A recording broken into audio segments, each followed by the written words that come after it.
Good afternoon, everybody. It's Wednesday and it's 2:30. Therefore, it's live with MJ on our live stream this afternoon. We have another great guest with us this afternoon, and I can't wait to introduce him. But before we do that, it is also the fourth Wednesday of the month, and that means that it is Business After Hours Wednesday. So we hope that we're going to be able to see some of you this evening at our Business After Hours. They've been increasing in attendance, and we're very excited about that. You know, these types of events are great for our business community, especially that doesn't have bricks and mortar. And so it's a great opportunity for you to get out, meet businesses, find out what's going on. Also for new businesses in town, it's great for you to meet others and to find out how we can help you here at the Chamber of Commerce and make your membership the best that we can possibly be. So come on out this evening. We are going to be at a twofer, and that is Lantern Dancer Gifts and Gallery, as well as Pagosa Brokers, which is right next door. They've been involved in these business after hours block parties for years. You know, real estate is hot. So come on over, and Pagosa Brokers will be happy to talk to you about real estate. We also have new ownership for Lantern Dancer. Christine Jones, who is also the owner of the Funky Trunk, has bought Lantern Dancer from former owner Doris Green, who just made this an amazing business here in our community. So we just want to kind of introduce everybody to the new ownership over at Lantern Dancer, as well as they've done some changes down there. So we will be in the River Center this evening from 5 to 7.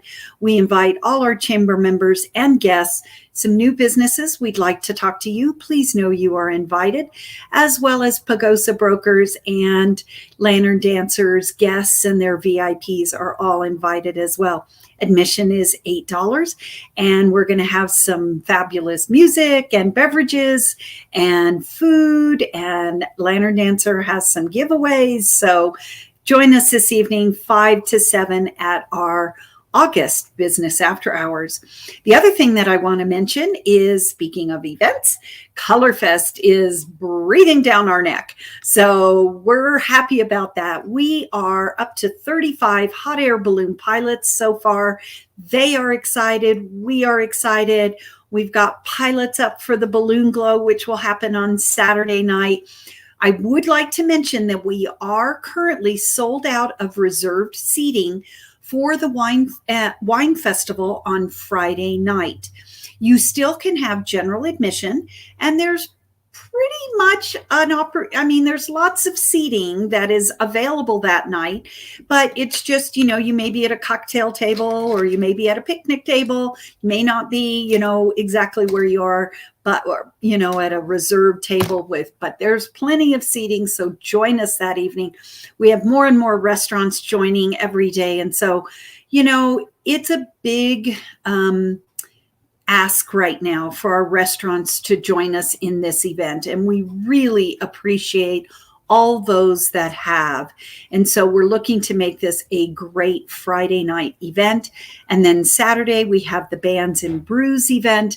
And that's also very exciting. We've got like 4 or 5 vendors that'll be serving food, a bounce house, and of course, all our regional breweries. So join us that day as well. The other thing I want to mention is, if you are interested in volunteering for anything over Colorfest weekend, please, we have a sign-up sheet for you on our website. If you just click on the graphic for Colorfest, it takes you to a whole page of what's happening that weekend. And on that page, it has a sign-up sheet for volunteers. So we'd love to have you, whether it's decorating beforehand, setup, breakdown, pouring wine, pouring beer, serving food. We'd love to have you, and it's lots of fun. So join us that weekend. And also, if you're interested in sponsoring that event, and that is a very popular event to sponsor, please get your sponsorship questions into Elizabeth Thomas in our office, who is our events coordinator, as soon as possible. I believe we are closing out our t-shirt sponsorships this week. So make sure you check and see if you would like to sponsor. Contact Elizabeth, and we'd love to have you as part of our Color Fest activities. All right, without further ado, I'd like to welcome our guest this afternoon.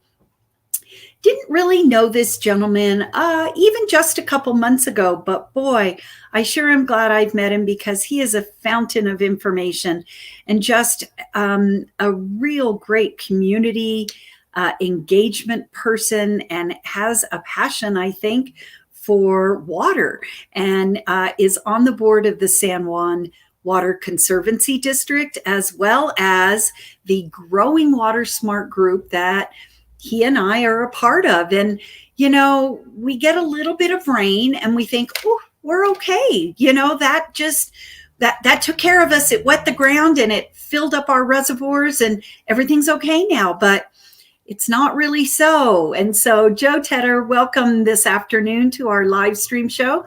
And we're going to talk about growing water smart, which I think we all said never let a good drought go to waste. So, you know, we are in a drought situation here in Colorado, and it's not just a conversation that we are having here in Pagosa Springs, but all over the state. And so tell us a little bit about how we can be water smarter.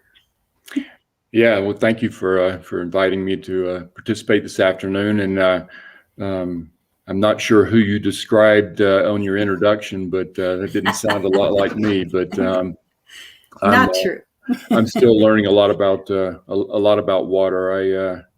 I like to say I grew up in North Carolina, where we get 1, 2, 3, maybe even 4 months of Pagosa rain just in an afternoon shower. And so when you move to Pagosa Springs, suddenly, water becomes, water availability becomes a big issue. And it's not something I'd really ever thought about before. And I know that's probably true for a lot of people that move to Pagosa Springs. There's a lot of people that move here from parts of the country that have a lot of water. And so there's a lot of change in our lifestyles that we have to do to adjust to a water, I won't say starved, but we are a high alpine desert, and you go from 50 inches of rain to less than 18 inches of rain. You got to make some changes. So sure.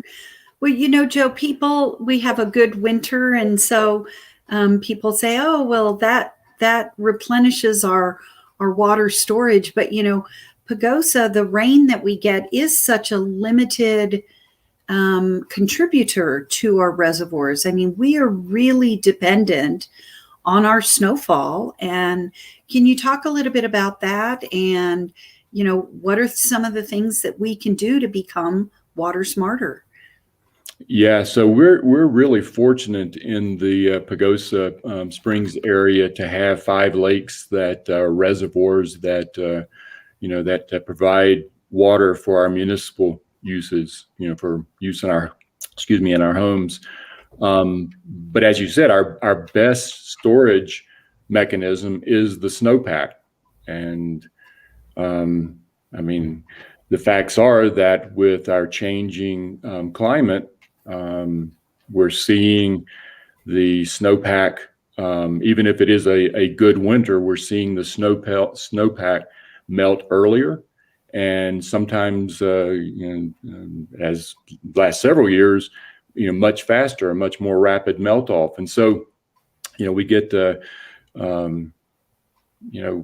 several months during the summer period where our stream flows are struggling to, we'd like to be able to raft and tube all summer long, but we even get down to the point where we're struggling to keep our fish alive in the stream. So we have to be able to make some changes, and I think some of the changes will be easy changes, but a lot of the changes will be very difficult. And as usually is the case, the more effective changes that we're going to have to make are going to be the difficult ones. And so there's going to be and I'll talk a little bit later about the Growing Water Smart program, but we're going to have to get as you said, the community behind this, and there'll be some convincing that has to be done.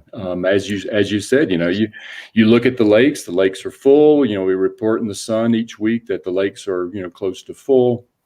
We had I'm not going to say a decent monsoon, but we had at least some afternoon showers during the monsoon this year.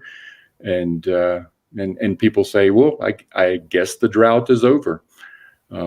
Justin Ramsey, the manager over at Paul's, commented in one of our Growing Watersmart meetings that the first afternoon storm that we got during the monsoon, he got a phone call from a lady that said, well, I guess the drought and the restrictions are over. I can start watering my lawn when I want. And unfortunately, that's not the way it works. So. Sure.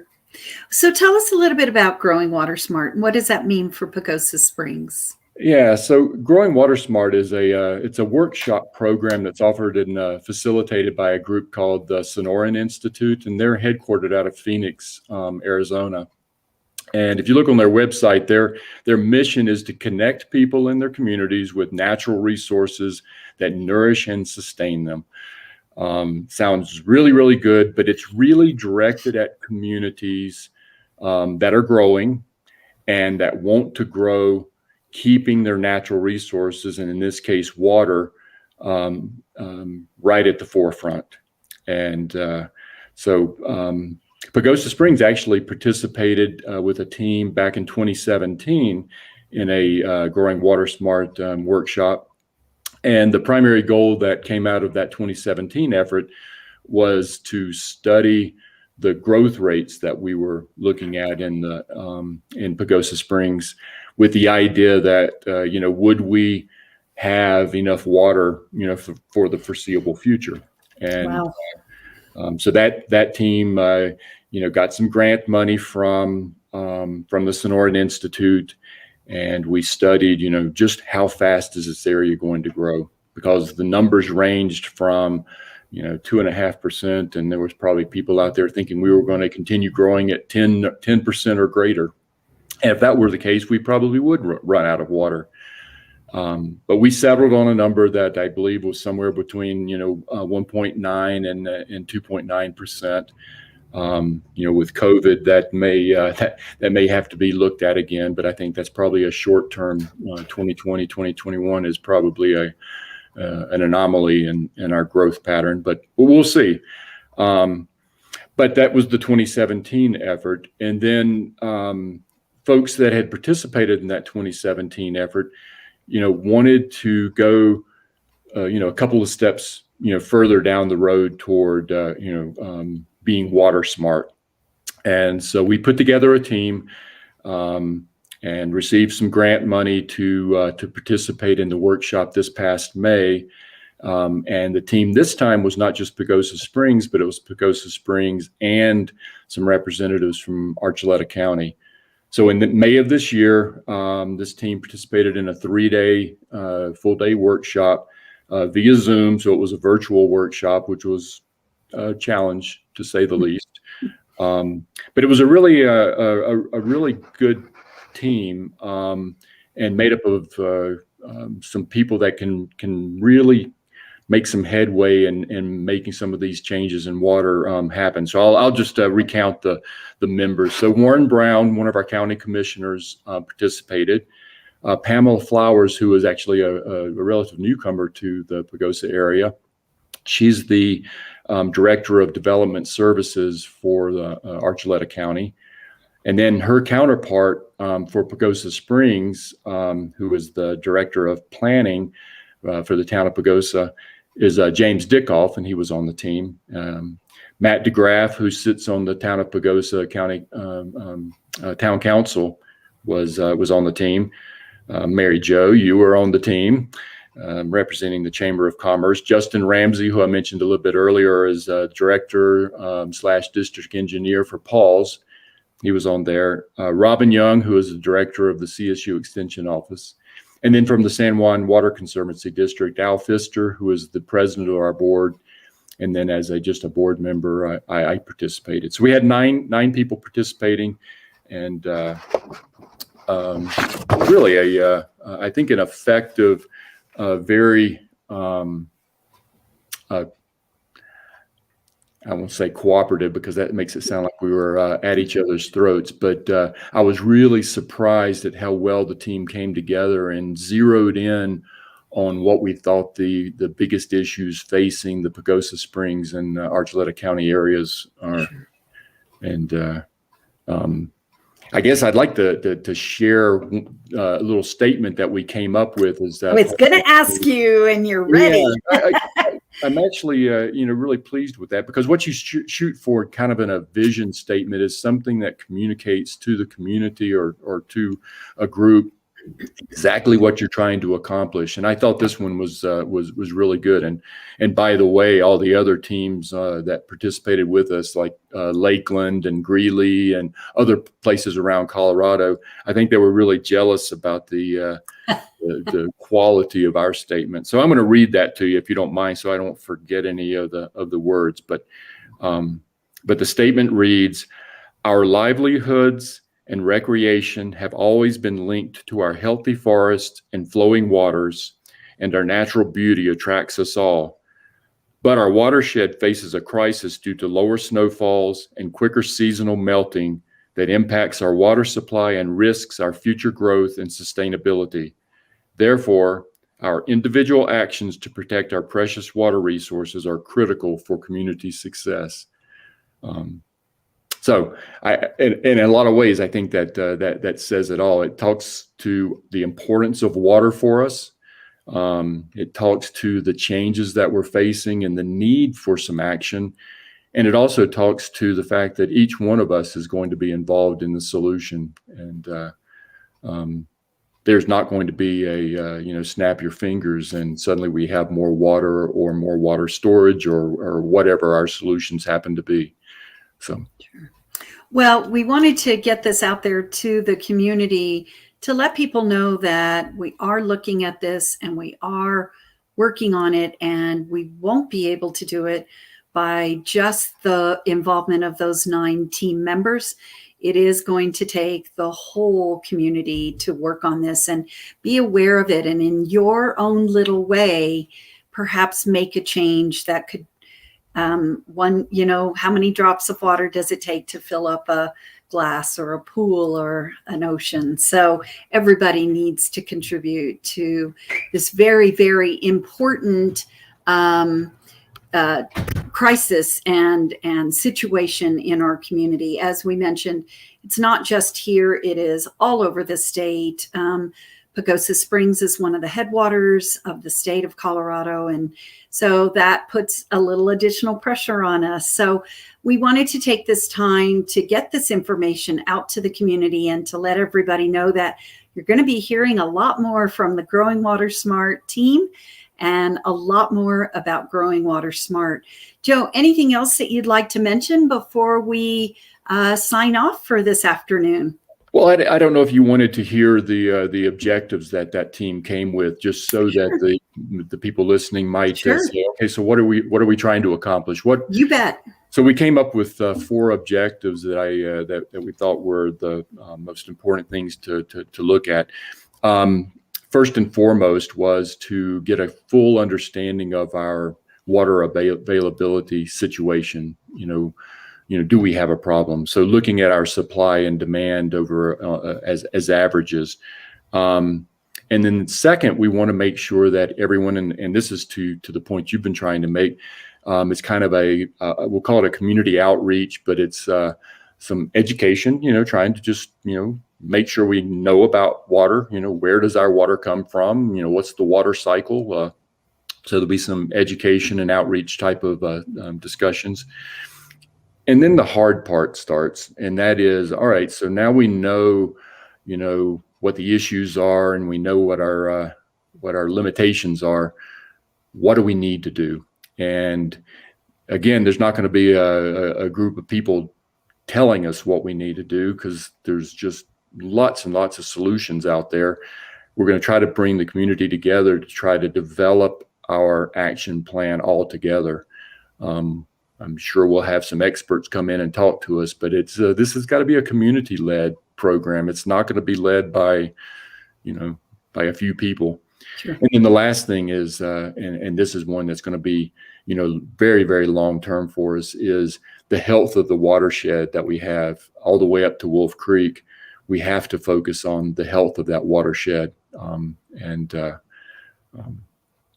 So those are the 4 objectives that we came out with. And as you said, as we move into objective number 2, which is the community outreach, hoping that the people online will hear more and more about this program and participate. I mean, this is not a spectator sport. That it isn't. So thank you, Joe. We really appreciate it. And you were of the group, you were always the one that had the best synopsis of everything. So thanks for being our record keeper. And again, everybody, you'll be hearing a lot more from Growing Watersmart and water in general. It's everybody from our youth to our seniors and everybody in between, recreationists and fishers and hunters and just everything, river rafters and everybody that waters their lawn and waters their plants. So we're all a part of it. We all want to stay here and live and have healthy, successful, and plentiful water sources. So thank you, Joe, for joining us today. I know we'll be seeing you again. And thank you, everybody, for joining us this time. Next week, my guest will be KSUT and the Four Corners Folk Festival, which is coming up right around the corner over the Labor Day weekend. So join us next week as we talk about the Four Corners Folk Festival over Labor Day weekend. Thank you for joining us today. We hope you enjoyed this little bit of educational piece because it does involve all of us. And maybe just hearing about this will make you a little bit more aware of how you use your water. So thank you, everybody. We appreciate it. We look to see you next Wednesday on Livestream with Mary Jo. Thanks, everybody. Have a great week.